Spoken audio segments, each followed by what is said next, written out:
మీరు తీసుకునే అదే మందులు, అదే నాణ్యమైన మందులు, కానీ సగం ధరకే. అవును, మెడ్ప్లస్ బ్రాండ్స్ పై 50 to 80% తగ్గింపు. బాడీ అనేది కాన్స్టెంట్గా విల్ బి ఫైటింగ్ అండి. మనము ఎలా అయితే మనము with the society we are every day we are facing so many things, అలానే బాడీ కూడా will be fighting with so many germs which come in contact. మనం తినే ఫుడ్లో కూడా చాలా వరకు ఉంటాయి జర్మ్స్ అనేది, మనం తాగే వాటర్లో ఉంటాయి, మన పీల్చే గాల్లో ఉంటాయి. సో బాడీ అనేది చాలా వరకు ఫైట్ చేస్తుంది and we will not even know.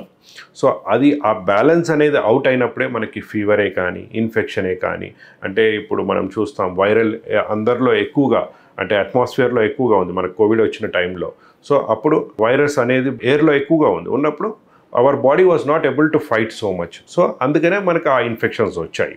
But still ఒక్కసారి అది వచ్చిన తర్వాత మన body will try to gain, దాని మీద కూడా ఫైట్ చేయడానికి ప్రయత్నం చేస్తుంది అండ్ చేసే మనం we will be out of these things. So fever ఇవన్నీ వచ్చినప్పుడు ఏంటంటే ఆ బ్యాలెన్స్ అనేది మనకి పోయినప్పుడు మనకి ఆ ఫీవర్స్ ఇవన్నీ అటాక్ వస్తూ ఉంటాయి.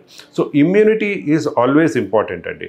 ఇమ్యూనిటీ వల్ల క్యాన్సర్ వస్తుందని కాదు, కాకపోతే రెగ్యులర్ ఇన్ఫెక్షన్సే కానీ మనకు వచ్చే జలుబు, దగ్గు, ఇవన్నీ ఇన్ఫెక్షన్స్, టీబీ, ఇవన్నీ ఏంటంటే ఇమ్యూనిటీ అనేది తగ్గినప్పుడు మనకి దాంట్లో నుంచి బయటపడడానికి టైం ఎక్కువ పడుతుంది. సో క్యాన్సర్స్ ఇవన్నీ ఏంటంటే it is more in the genes, అంటే మనకి బాడీలో రావడం వల్ల. But immunity is always important. We can fight, body can fight still some germs and some viruses and some all those infections. So fight చేస్తుంది. So you need to improve your immunity by taking good food, good lifestyle and exercises అండి.